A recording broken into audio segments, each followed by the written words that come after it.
इथं चर्चेत नाही करत, नाही त्या पत्रकात तुमच्या कोणत्या लँग्वेजमध्ये येत. तुम्ही बोलता ठीक आहे मोगम चर्चा केली, सगळी साधा पाधक चर्चा आली, आम्ही पण मान्य करतोय ना, पण त्यांचे जे मूळ प्रश्न आहेत ते त्याला कुठेतरी बगल दिली जाते ना. तुम्ही मॅडमचं उद्याचा घ्या किंवा मूळ प्रश्नाला बगल द्यायचा विषयच नाहीये. आपण रायगडच्या सुधागड तालुक्यातील मौजे भेरव येथील शेतकरी चिंतामण पवार यांच्यावर आपल्याच मालकी हक्काच्या जमिनीसाठी तब्बल 5 वेळा आमरण उपोषण करण्याची वेळ आली आहे. उपोषणाच्या तिसऱ्या दिवशीही मागण्यांच्या अनुषंगाने कोणताही तोडगा न निघाल्याने उपोषण सुरूच आहे. दरम्यान उपोषणकर्ते शेतकरी चिंतामण पवार यांची प्रकृती ढासळली आहे. त्यामुळे परिसरातील जनतेमध्ये चिंतेचे वातावरण पसरले आहे. वंचित बहुजन आघाडीने या आंदोलनाला पाठिंबा दिला आहे. वंचित बहुजन आघाडीचे रायगड जिल्हाध्यक्ष दीपक भाऊ गायकवाड व प्रमुख पदाधिकाऱ्यांनी उपोषणकर्ते पवार यांची भेट घेतली व पीडित शेतकऱ्याला योग्य न्याय मिळाल्यास आंदोलन अधिक तीव्र करणार असल्याचा इशारा दिला आहे. शिवाय उपोषणकर्ते चिंतामण पवार यांची तब्येत खालावल्यास त्यांच्या कुटुंबातील एक सदस्य व अन्य 4 कार्यकर्ते आमरण उपोषणास बसणार असल्याचा इशारा देखील जिल्हाध्यक्ष गायकवाड यांनी तहसीलदारांना दिला आहे. वंचित बहुजन आघाडीचे राष्ट्रीय अध्यक्ष माजी खासदार बाळासाहेब आंबेडकर यांच्या मार्गदर्शनाखाली आंदोलनाची पुढील दिशा ठरवली जाईल असा इशाराही त्यांनी दिला आहे. रायगड जिल्हाध्यक्ष दीपक भाऊ गायकवाड, महासचिव धर्मेंद्र मोरे, जिल्हा संघटक राहुल गायकवाड, जिल्हा उपाध्यक्ष चंद्रकांत साळुंके, जिल्हा सचिव अशोक वाघमारे, सुधागड तालुका अध्यक्ष स्वप्नील गायकवाड, महासचिव आनंद जाधव, संघटक प्रवीण गायकवाड, कर्जत शहर अध्यक्ष लोकेश यादव या सर्वांनी या आंदोलनाला पाठिंबा दिला आहे. आज आम्ही वंचित बहुजन आघाडी रायगड जिल्ह्याच्या वतीने सुधागडचे जे तहसीलदार आहेत कुंभार म्हणून त्यांना भेटण्यासाठी आलो. त्यांच्याशी चर्चा करत असताना आमच्या ज्या 5 मागण्या होत्या त्या 5 मागण्यामध्ये प्रामुख्याने मागणी होती की बेकायदेशीर जे बांधकाम झालेले ते बेकायदेशीर बांधकाम तुम्ही केव्हा तोडणार आणि त्याला परवानगी तुम्ही नसताना तुम्ही ते बांधकाम करून कसं दिलं. दुसरी बाब अशी होती का त्या सदरील जिथं बांधकाम झालं त्या बांधकामामध्ये तुम्ही असेसमेंट किंवा घरपट्टी होती नाव कुठल्या पद्धतीने करण्यात आलं.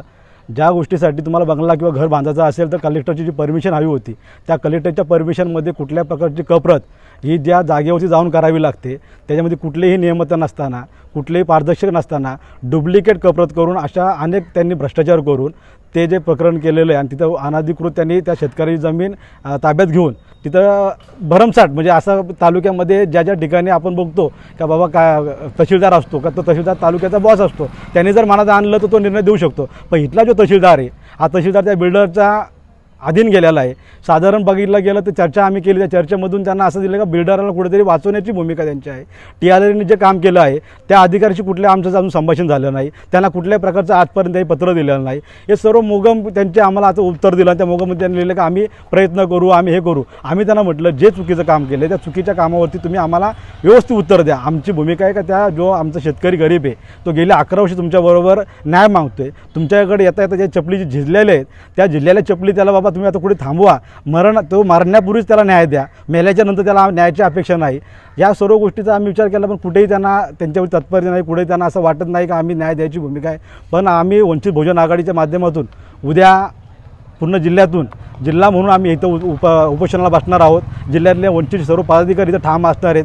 जर उद्या ह्या शेतकऱ्याचं बरं वाईट काय झालं याला सर्वशी जबाबदार इथला तहसीलदार आणि संबंधित सर्व अधिकारी असेल. आणि जर सुधागडमध्ये वंचित बहुजन आघाडी जी आमची तालुक्याची टीम आहे ही ह्या डे 1 पासून ह्या प्रकरणामध्ये अत्यंत गांभीर्याने तहसीलदार असतील किंवा संबंधित अधिकारी यांची चर्चा करते आणि चर्चेच्या माध्यमातून बाबा आम्हाला न्याय द्या. परंतु कुठेही अशी तर काय आम्हाला ते चित्र दिसत नाही. त्यामुळे आम्ही जिल्ह्याच्या वतीने भविष्यामध्ये उग्र आंदोलन करणार आहोत. गेली 9 तारखेपासून चिंतामण पवार जे आमचे भेरोचे ज्येष्ठ आमचे समाज बांधव आहेत त्याच्या न्याय मिळण्यासाठी आज त्यांनी 9 तारखेपासून उपोषणाला बसले आहेत.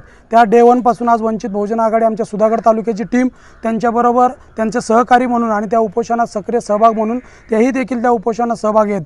आज जिल्ह्याच्या वतीने आदरणीय बाळासाहेब आंबेडकरांच्या माध्यमातून जिल्ह्याचे प्रतिनिधी म्हणून जिल्ह्याचा आम्ही शिष्टमंडळ म्हणून आज या ठिकाणी भेट दिली आणि इथली सर्व उपोषणाची जी परिस्थिती आहे ती बघितली. त्यानंतर इथले जे तहसीलदार आहेत उत्तम कुंभार यांच्याशी शिष्टमंडळ म्हणून आम्ही चर्चा केली, परंतु त्यांच्या चर्चेतून हेच दिसलं की मी कुठंतरी गरीब शेतकरी मरायची वाट बघतोय आणि एखादा जो कोणतं देसाई नावाचा जो बिल्डर आहे, जो मुळात इथं बाहेरून आलेला आहे आणि आमच्या भूमिपुत्रांच्या ज्या जमिनी घेतल्यात आणि त्याच जमिनीवर त्यांचं अतिक्रमण करून पोलीस प्रशासन आणि ह्या महसूल प्रशासन ह्या दोघांच्या संगनमतांनी कुठंतरी हा आमच्या ज्येष्ठ जे म्हातारे बांधव आहे, जवळजवळ 60-70मध्ये आलेला आमचा हा शेतकरी आहे, त्याचा कुठंतरी जीव जाण्याची ही वाट पाहत आहेत. हे यांच्याशी चर्चा केल्यानंतर आम्हाला तरी ह्या अनुषंगाने हेच दिसतंय. तरी मी ह्या चॅनलच्या माध्यमातून आणि या प्रशासनाला आव्हान देतो की रायगड जिल्हा वंचित बहुजन आघाडीच्या वतीने आदरणीय बाळासाहेब आंबेडकरांच्या मार्फत या आमच्या ज्येष्ठ शेतकऱ्यांचा न्याय मिळाला नाही तर उद्या दिनांक 12/6/2025 रोजून वंचित बहुजन आघाडी रायगड जिल्हा वच्या अंतर्गत सुधागड तालुक्याच्या वतीने हे आम्ही उपोषण आणि हा जो आंदोलन आहे आमच्या हातात घेऊन येणाऱ्या काळामध्ये जे पण उग्र रूप धरलं जाईल, जे पण कायदा सुव्यवस्था बिघडली जाईल, त्याला पूर्ण जबाबदार उत्तम कुंभार नावाचा तहसीलदार असेल.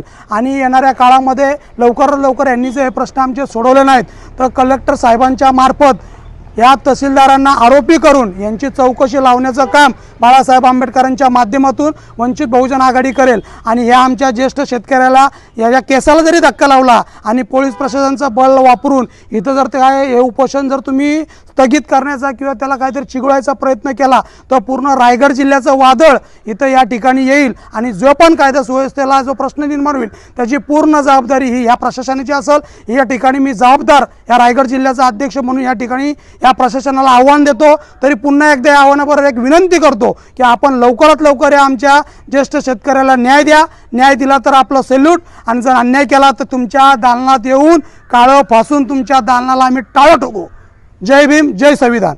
टाइम्स डिजिटलला लाईक करा, शेअर करा, सबस्क्राईब करा आणि बेल आयकॉन दाबायला विसरू नका. Times digital.